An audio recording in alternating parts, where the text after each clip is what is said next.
사무엘상 18장 6절에 있는 말씀부터 보겠습니다. 우리가 돌아올 때 곧 다윗이 블레셋 사람을 죽이고 돌아올 때에 여인들이 이스라엘 모든 성에서 나와서 노래하며 춤추며 수고와 경세를 가지고 왕 사울을 환영하였는데 여인들이 뛰놀며 창화하여 가로되 사울의 죽인 자는 청천이요 다윗은 만만하로다. 한지라 사울이 이 말에 불쾌하여 심히 노하여 가로되 다윗에게는 만만을 돌리고 내게는 천만을 돌리니 그이 더 얻을 것이 나라밖에 무엇이냐 하고 그날로 사울이 다윗을 주목하였더라. 아멘.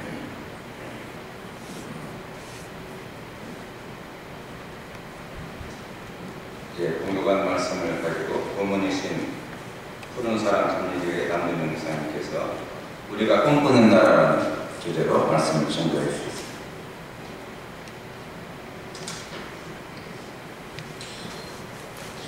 할렐루야.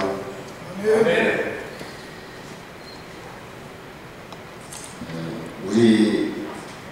우리가 이제 총회로 모였습니다.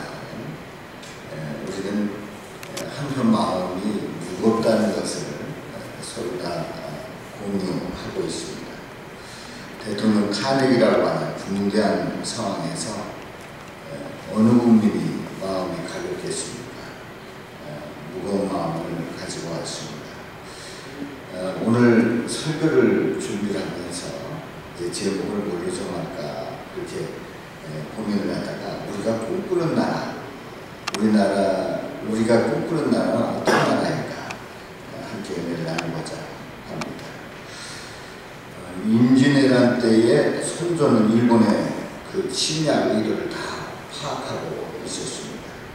그런데 국내 문제가 복잡했기 때문에 무방비 상태로 그냥 올려두게 됐고 그리고 속절없이 당하는 그런 역사적인 불행을 겪게 됩니다. 다행스럽게도 이순신 장군의 충성으로 외적을 물리치는 혁혁한 공을 세우게 되죠. 이 임진왜란 때에 이순신 장군의 승정보, 이 승정보를 가장 싫어한 사람이 누구일까요? 다름 아닌 선조였다고 하는 사실입니다. 왜냐하면 왕 위가 위태로울 수 있고 그리고 민심이 이순신 장군에게 쏠릴 것을 걱정했다는 사실이죠. 자, 이런 그 역사적인 모습과 그리고 오늘날 우리 현실을 보면서 우리가 꿈꾸는 나라는 어떤 나라입니까? 사울왕, 오늘 이 본문 말씀에 이제 사울왕이 나옵니다. 사울왕은 일반적으로 실패한 마음으로 이렇게 비춰지고 있습니다. 그런데 알고 보면 사울왕은 실패한 마음이 아니라 사실 뛰어난 마음이었습니다. 왜냐하면 처음 왕으로 임명될 때에 부족장들은 이 사울왕을 아주 조소하고 멸시를 합니다. 그리고 매사에 비협조적입니다. 이제 그런 가운데서 왕이 없는 나라에서 첫 번째 왕이 되었을 때에 이 왕이 그 나라를 이끌어가는 그런 아주 어려운 상황 속에서 사울왕은 정치 감각을 최대한 발휘하게 되고 이 탁월한 정치 감각에 의해서 나라를 이끌어가게 되죠. 그래서 이 사울왕은 백성들의 민심이 어디 있는가를 잘 파악하는 사람이었습니다. 백성들은 무엇을 원하는지 그리고 어떤 마음을 가지고 왕을 대하는지를 이 사울왕은 다 파악하고 있었습니다. 이 사울왕은 이제 그런 상황 속에서 블레셋의 공격을 받고 이제 골리앗이라고 하는 그 장군을 물리치지 못한 아주 어려운 상황에 봉착하게 되는데 이제 그때에 우리가 잘 알다시피 다윗이 물리치게 되지요. 그런데 이 상황 속에서 사울왕은 다윗에게 마음만을 돌린다고 하면 다윗은 만만이고 사울은 천천히라고 하는 그 동요를 부르고 사람들이 다닐 때에 다윗에게 만만을 돌리게 된다고 하면 나라의 주인은 다윗이 된다고 판단한 겁니다. 그동안의 정치적인 감각 속에서 이 백성들이 어떻게 흘러가게 될지를 너무나도 잘 알았던 이 사울 왕은 그런 판단을 내리게 됐지요. 사울은 그 다윗을 정적으로 삼아서 그래서 사울 왕은 아주 심히 불쾌하고 노하는 그런 모습을 성경에서 말씀하고 있습니다. 다윗은 아무것도 모르면서 견제를 받아야 됐고 이제 사울의 동료를 받아야 했습니다. 태초에 하나님께서 천지를 창조하실 때에 이미 나라가 존재했습니다. 바로 그 나라는 하나님 나라죠. 하나님이 왕이시고요. 그런데 인간은 하나님 나라가 아닌 인간의 나라를 세우고자 하는 욕심이 들어가게 됩니다. 바로 타락하면서 인간은 하나님 나라가 아니라 인간의 나라, 인간이 주인되고 인간이 왕이 되는 그런 나라를 세우고자 했습니다. 자신의 나라를 지키고 만들기 위해서 친구들, 가족들 모두 죽일 수 있는 그런 자가 바로 타락한 인간의 모습입니다. 바로 그때부터 배신도 하고 얼마든지 왕이 되려고 하는 높은 자리에 올라가려고 하면 다른 사람을 짓밟는 그런 일들을 시작하게 되었죠. 사울 왕은 사실 왕이 될 만한 자가 아니었습니다. 왜냐하면 베냐민 지파 사람이었고 그의 집안으로 볼 때는 별 볼일 없는 집안이었습니다. 그런데 그가 왕이 될 수 있었던 결정적인 이유는 다른 게 아닙니다. 하나님이 선택해서 왕이 되게 하셨습니다. 사무엘을 통해서 이제 사울을 볼 때에 우리 하나님께서 말씀합니다. 보라, 이는 내가 내게 말한 사람이야. 이가 내 백성을 다스리리라. 그래서 사울을 점 찍어서 이제 왕으로 세웁니다. 그런데 이 사울은 왕이 되고 나서 하나님의 뜻을 헤아려서 왕위를 감당해야 합니다.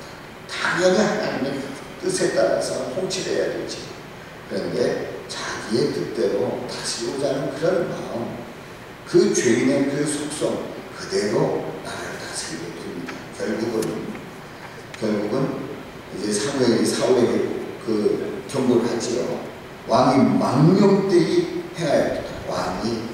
왕이 하나님 여호와께서 왕에게 내리신 명령을 지키지 않아야 된다.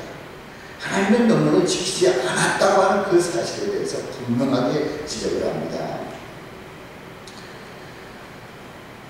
전쟁에서 이 사울은 자신의 안위와 자신의 그 왕의 위치 그리고 자신이 다스린 그 나라에 대한 정치적인 기반만 생각을 하게 됩니다. 다시 해서 사울은 다윗에 대한 그런 찬양 소리를 그 백성들이 사울은 천천히고 다윗은 만만이라고 하는 그런 동요를 부르고 다닐 때에 이 사울은 심히 노했습니다. 8절 말씀에 있듯이 다윗에게는 만만을 돌리고 내게서는 천천히만 돌리니 그가 얻을 것이 나라 말고 무엇이냐. 다시 해서 이 왕위에 오를 수밖에 없다고 하는 그런 생각을 하게 됩니다. 저 다윗은 분명히 왕위를 노린다는 거죠.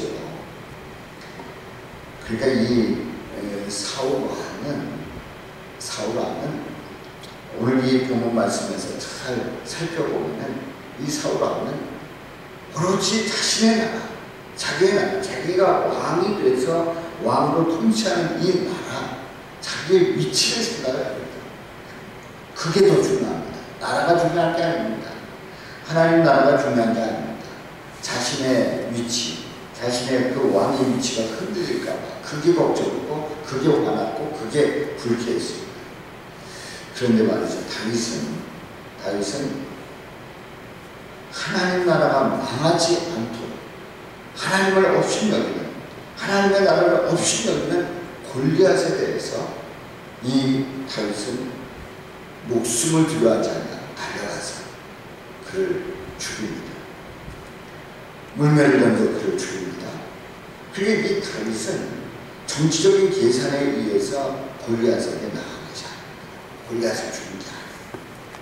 이 다음에 내가 이렇게 골리앗을 물리치면 왕의 자리에 올라가는데 좀 더 나을 거다라고 하는 계산 속에서 그리고 백성들이 나를 인정할 것이다라고 하는 그 계산 때문에 골리앗에게 달려간 게 아닙니다.